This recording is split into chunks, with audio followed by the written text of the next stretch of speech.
Hi all. അപ്പൊ capital structure തിയറീസിന്റെ part 3 വീഡിയോയിലേക്ക് എല്ലാവർക്കും സ്വാഗതം. അപ്പോൾ ഈ സെഷനിൽ നമ്മൾ ഡിസ്കസ് ചെയ്യാൻ പോകുന്നത് ട്രഡീഷണൽ അപ്രോച്ച് ഒരു ട്രഡീഷണൽ തിയറിയാണ്. ഇത് നമുക്ക് വേണമെന്നുണ്ടെങ്കിൽ മൂന്ന് രീതിയിൽ അല്ലെങ്കിൽ മൂന്ന് ഫേസിലാണ് വരുന്നത്. ഫസ്റ്റ് ഫേസിൽ nothing but similar to net income approach. Second ഫേസിൽ similar to net operating income approach. Third ഫേസിൽ സിമിലർ ടു സം ട്രഡീഷണൽ തിയറിയുടെ തന്നെ ഒരു അപ്രോച്ച്. അങ്ങനെ ഇതൊന്നും എക്സാം ചോദിക്കലായിട്ട് നിങ്ങൾ മനസ്സിലാക്കി വെച്ചാൽ മതി. ബട്ട് ഒരു ക്വസ്റ്റ്യന് നമുക്കൊരു ലോജിക്കലി അല്ലെങ്കിൽ എങ്ങനെയാണ് ഒരു ചെറിയ ട്വിസ്റ്റ് ചോദിച്ചാൽ മനസ്സിലാക്കണമെങ്കിൽ ഇതൊക്കെ മനസ്സിലാക്കി വെക്കുന്നത് ഒരു നല്ലതായിരിക്കും. ഒറ്റ minute. Okay mike okay okay അപ്പൊ നെറ്റ് ഇൻകം ഓപ്പറേച്ചിൽ നെറ്റ് ഇൻകം അപ്രോച്ചിൽ നമ്മൾ എങ്ങനെയാണ് പറഞ്ഞത്? കെ ഡിയും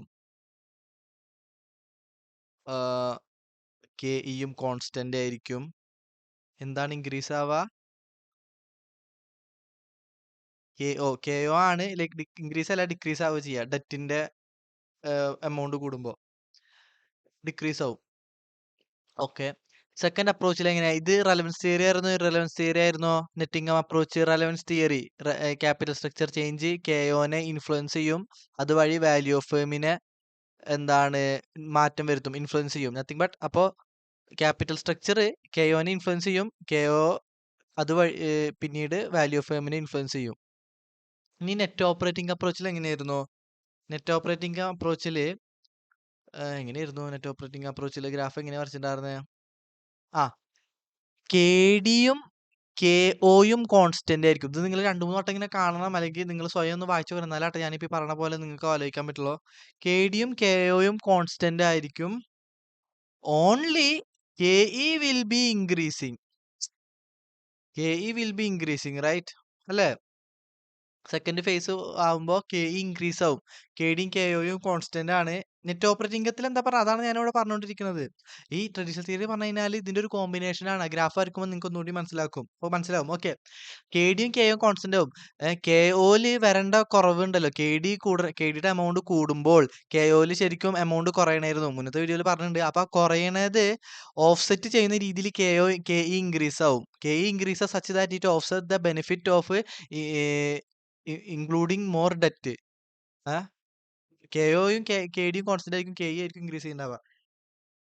തേർഡ് ഫേസിൽ ട്രഡീഷണൽ തിയറിയിൽ അല്ലെങ്കിൽ ലൈക്ക് ട്രഡീഷണൽ തിയറിയുടെ ഒരു എക്സ്റ്റൻഷനിൽ പറയുന്നത് എന്താന്ന് വെച്ച് കഴിഞ്ഞാല് നമ്മൾ ഇങ്ങനെ ആലോചിച്ചാൽ മതി.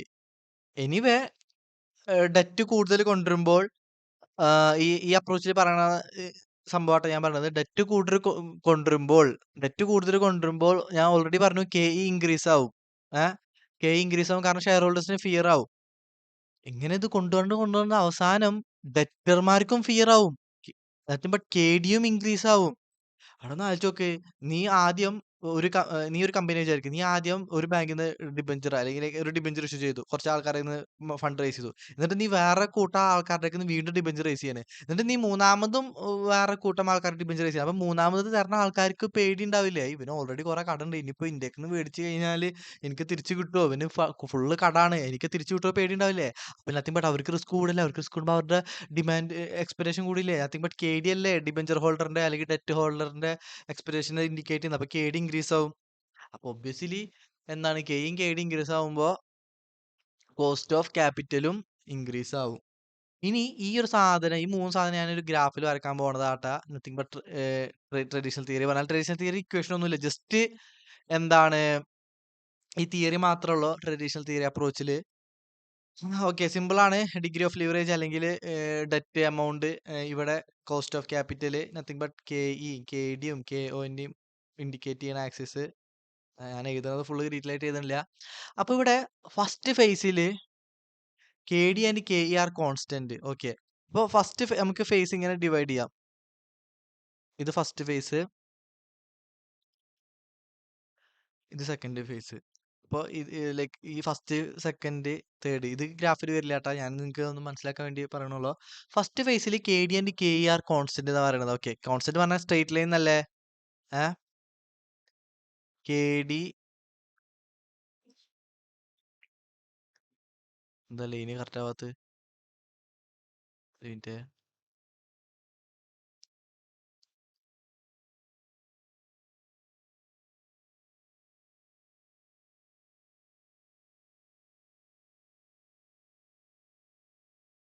എന്താ സ്ട്രൈറ്റ് ആവാത്ത? ഓക്കെ, സ്ട്രൈറ്റ് ലൈൻ വരക്കാം. ഓക്കെ. കെഡിയും കോൺസ്റ്റന്റ് ആണ്, പിന്നെന്താ കെയും കോൺസ്റ്റന്റ് ആന്ന് പറയുന്നുണ്ട്. ഓക്കെ. ഓക്കെ, ഇത് ഫസ്റ്റ് ഫേസ് നത്തിങ് ബട്ട് നെറ്റിംഗത്തിന്റെ ആ ഒരു ഗ്രാഫാണ് ഇവിടെ വരക്കണത്. എന്നാലോ കെഡിയും കെയും കോൺസ്റ്റന്റ് എന്നാൽ കെഒ ഡിക്രീസ് അല്ലേ നെറ്റിംഗത്തിൽ ഗ്രാഫിൽ വരച്ച്? Okay, decrease.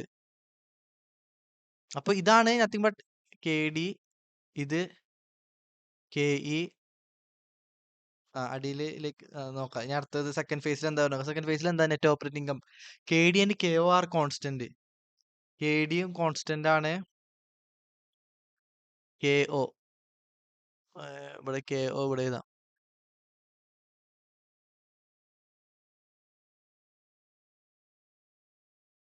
ലൈക്ക് നമുക്ക് ഇത് ഇവിടെ മുട്ടിക്കണ്ട. ഒറ്റ മിനിറ്റ്, ഒരു സംഭവം ഒന്ന് മാറ്റണ്ടേ. നത്തിങ് ഡൗണിലോട്ടാണ് വരാ. മുട്ടിച്ച് കഴിഞ്ഞാൽ നമുക്ക് അടുത്തത് വരക്കാൻ പറ്റില്ല. ഡൗണിലോട്ടാണ് വരാ. ഇങ്ങനെ ഡൗണിലോട്ടാണ് വരാ. ചിലപ്പോ ഫുൾ ഡെറ്റ് ആണെങ്കിൽ കെ ഡിയിലോട്ട് മുട്ടും. ഓക്കെ, ഇങ്ങനെ വരക്കണം, എന്നാലാണ് അത് കണക്ട് ആയിട്ട് വരത്തുള്ളൂ. ഓക്കെ.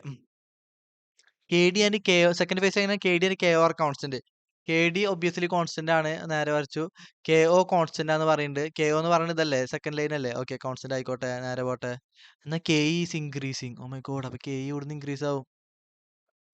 കെ ഇങ്ങനെ കോൺസ്റ്റന്റ് ആയിരുന്നു, ഇപ്പൊ ഇതുവരെ കോൺസ്റ്റന്റ് ആയിരുന്നു. അപ്പൊ മെല്ലനെ പിന്നെ ഒരു പോയിന്റ് എത്തുമ്പോ അങ്ങനെ ഇൻക്രീസ് ആവും. ഓക്കെ, മൂന്നാമത്തേൽ എല്ലാം ഇൻക്രീസ് ആവുകയാണ്. മൂന്നാമത്തേൽ ഇതെല്ലാം ഇൻക്രീസ് ആയി. അപ്പൊ ഇതിങ്ങനെ ഇൻക്രീസ് ആയോണ്ടേ ഇരിക്കും കോസ്റ്റ് ഓഫ് ക്യാപിറ്റൽ. അപ്പൊ ഇത് കെ ഇ, ഇത് കെ ഒ, ഇത് കെ ഡി. അപ്പൊ ഇത് വേണ്ട. ഞാൻ പറയണ മനസ്സിലാവില്ലടാ. സിമ്പിൾ ആക്കിയിട്ട് ഞാൻ പറയാൻ നോക്കണത്. ചില വാക്കുകൾ മനസ്സിലാവണമെങ്കിൽ മുന്നത്തെ വീഡിയോസ് ആ പാർട്ട് 1 പാർട്ട് 2 പാർട്ട് 3 മൊത്തം കാണാം, എന്നിട്ട് ഇത് കാണാം. ഓക്കെ, ഇതാ ടെസ്റ്റിലുള്ളതൊന്ന് ഡീറ്റെയിൽ ആക്കി ഒന്ന് പറഞ്ഞു തരണം എന്നുള്ളൂ. അപ്പൊ ഇതൊരു തിയറി ഉള്ളൂ. ട്രഡീഷണൽ തിയറിയിൽ പ്രോബ്ലംസ് ഒന്നുമില്ല. അപ്പോ ഫസ്റ്റത്തെ ഫേസിൽ കെ ഡിയും നത്തിങ് ബട്ട് നെറ്റിംഗത്തിന്റെ ഒരു പ്രതിബിംബമാണ് വരിക. കെ ഡിയും കെയും കോൺസ്റ്റന്റ് ആയിരിക്കും. കെ ഒ ആണ് ഡിക്രീസ് ആയിട്ട് വരിക. അപ്പൊ ഡെറ്റ് എത്രത്തോളം ഇങ്ങനെ ഈ ലൈൻ ഉദ്ദേശിക്കുന്ന ഡെറ്റ് ഇതിങ്ങനെ പോകുന്തോറും ഡെറ്റ് ഇങ്ങനെ കൂടി കൂടി വരുന്നത്. അപ്പൊ ഡെറ്റ് കൂടുമ്പോൾ കോസ്റ്റ് ഓഫ് ക്യാപിറ്റൽ കുറയും, എന്നാൽ കെ ഡിയും കെയും കോൺസ്റ്റന്റ് ആയിരിക്കും. ആ റേറ്റ്, ആ പെർസെന്റേജ് ആയിട്ട് ഉദ്ദേശിക്കുന്നത് net operating second phase net operating approach വരുമ്പോൾ എന്താണ് കെ ഡി കോൺസ്റ്റന്റ് ആയിരിക്കും, അതുപോലെ തന്നെ കെ ഒയും കോൺസ്റ്റന്റ് ആയിരിക്കും. പക്ഷെ ഈ കെ ഡി ഇങ്ങനെ ഇൻക്രീസ് ആവുമ്പോൾ ശരിക്കും പറഞ്ഞാല് കെ ഇ കുറയണമായിരുന്നു. അപ്പൊ കെ ഒ കുറയണമായിരുന്നു ശരിക്കും പറഞ്ഞാല്. അതൊന്ന് ആലോചിച്ച് നോക്കിയാൽ കെ ഡി ഇങ്ങനെ കൂടുമ്പോൾ കെ ഒ ഇങ്ങനെ ശരിക്കും ഇങ്ങനെയാണ് വരേണ്ടിയിരുന്നത് കെ ഒ. പക്ഷെ ഇവിടെ കെ ഇ എന്ന സാധനം ഇങ്ങനെ ഇൻക്രീസ് ആയി പോവുകയാണ്. എന്തിന്? സച്ച് ദാറ്റ് ഇറ്റ് ഓഫ്സെറ്റ്, ഈ അടിയിലോട്ട് വരണ ഓഫ്സെറ്റ് ചെയ്യും. ഓഫ്സെറ്റ് ചെയ്യാൻ പറ്റാത്ത കോൺസ്റ്റന്റ് ആക്കുന്നുള്ള രീതിയിൽ. അപ്പൊ K E will increase such that it will make K O constant. അപ്പൊ ഈ നെറ്റ് ഓപ്പറേറ്റിംഗ് ഇൻകം അപ്രോച്ചിന്റെ ബേസിക് അസംഷൻ, അല്ലെങ്കിൽ അത് ഉണ്ടാക്കിയ ആളുടെ ബേസിക് അസംഷൻ ആണ് ഞാൻ ഈ പറയുന്നത്. അപ്പോ നമുക്കറിയാം കെ ഡി കൂടുമ്പോൾ നത്തിങ് ബട്ട് ഡെറ്റ് കൂടുമ്പോൾ കെ ഇ കുറയും, കെ ഒ കുറയാണ് വേണ്ടത്. പക്ഷെ ഇവിടെ കുറയണതിന് പകരം കോൺസ്റ്റന്റ് ആവുകയാണ് ചെയ്തിട്ടുള്ളത്. എന്തുകൊണ്ടാന്ന് വെച്ച് കഴിഞ്ഞാല് കെ ഇ ഇൻക്രീസ് ആവണോണ്ട്. അവിടെ കെ ഡി കൂടുമ്പോൾ നത്തിങ് ബട്ട് ഡെപ്റ്റിന്റെ പെർസെന്റേജ് കൂടുമ്പോൾ കെ ഒ ശരിക്കും പെർസെന്റേജ് കുറയണായിരുന്നു. പക്ഷെ ആ കുറയണ പെർസെന്റേജ് എത്രയാണോ അത് കെ ഇയിൽ കൂടും. അതാണ് ഈ അസംഷൻ ബേസിക്. അത് എന്തുകൊണ്ടെന്ന് വെച്ച് കഴിഞ്ഞാൽ അത് ആ ഒരു ബേസിക് അസംഷനിലാണ് ഈ തിയറി ഡ്രാഫ്റ്റ് ചെയ്തിട്ടുള്ളത്.